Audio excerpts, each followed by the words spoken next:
Welcome to the Deep Dive. Today we're digging into something you sent us, Wine Access.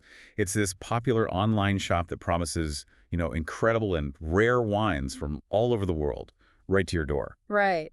And our mission today is to figure out if the reality actually lives up to that excellent marketing. Exactly.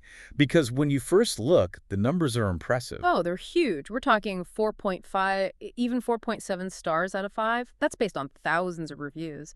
But then we started digging into community forums, and that's where we found a completely different story. A real clash, yeah. The praise runs right into some pretty serious logistical nightmares. And that's the key tension here. So for you listening, this isn't just about reading reviews. It's about knowing when a service like this is a brilliant buy. And when it's just a high-stakes gamble. Precisely. Okay, so let's start with the good stuff. What is driving those stellar ratings? It really boils down to one thing: the selection, the access. Their catalog is legitimately massive. And it's not just big, right? It's curated.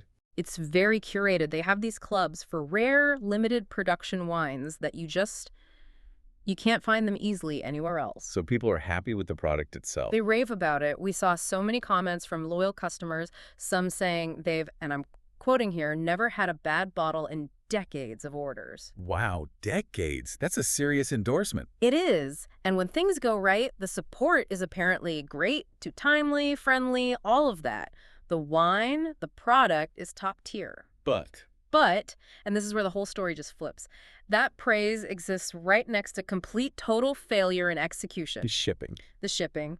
The second that wine leaves their climate-controlled warehouse, the whole promise of convenience just tends to crumble. And this is where the risk becomes very real for you. The number one complaint we saw over and over was damage from heat. Yeah, get this. We saw one post from a user who opened their case, and the internal temperature read 91.4 degrees. 91 degrees. Yeah. Inside the box. Yep. They said the wine was, and I quote, essentially ruined.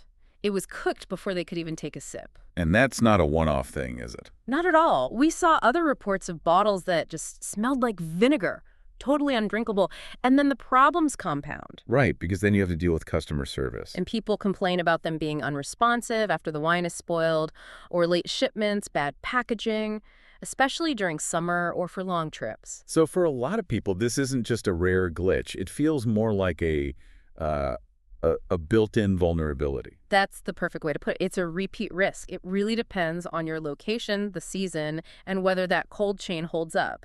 When it fails badly. Okay, so let's synthesize this for everyone listening. The final verdict. Wine Access can absolutely deliver on its promise. You can get incredible rare wine just like they advertise. But only if the conditions are right. Exactly. Favorable conditions, meaning, fast shipping and you're not in the middle of a heat wave. So if you're ordering somewhere where transit is long or temperatures are high, you're taking a serious chance. A very serious chance you'll get spoiled wine. It's not a guaranteed smooth buy. It's more like a gamble on good logistics. And knowing that risk, that's the key to deciding when to click buy. It's the difference between getting a world-class bottle and, well, some very expensive cooking vinegar. So the tension is clear. Access to amazing rare wines is very real. But so is the risk of having that expensive purchase completely ruined by poor handling. Which, if we zoom out a bit, raises a much bigger question, doesn't it? It really does, and this is something for you to mull over. If a company struggles this much with something like wine, what are the broader implications for delivering other sensitive, high-value goods globally? Things like specialty foods or critical medicine. Or even complex tech components, anything that relies on perfect climate control. What does this struggle tell us about the limits of our global logistics network? Something to think about.